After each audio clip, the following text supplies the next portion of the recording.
aber deren Leid. Ich sag's euch, ich bin sowas von grantig und zornig. Ich kann's nicht glauben, aber Leute, ich weiß jetzt gar nicht, wie ich sagen soll, aber ich bin einer Verschwörung draufgekommen.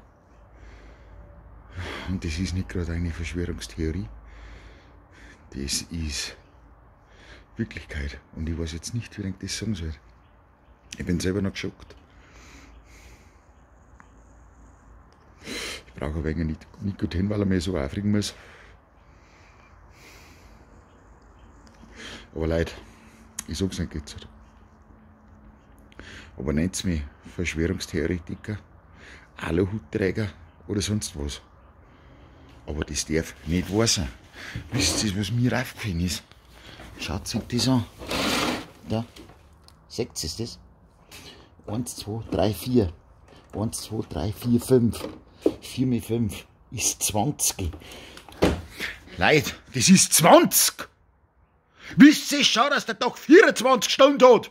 Was war ich da mit 20? Grüezi, fix!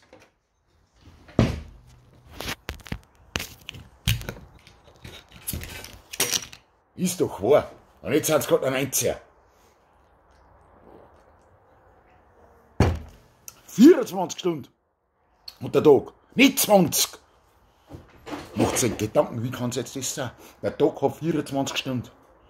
Und 20 halbe haben gerade im Kasten drin. Wie soll denn das ausgehen? Prost. Vielen Dank.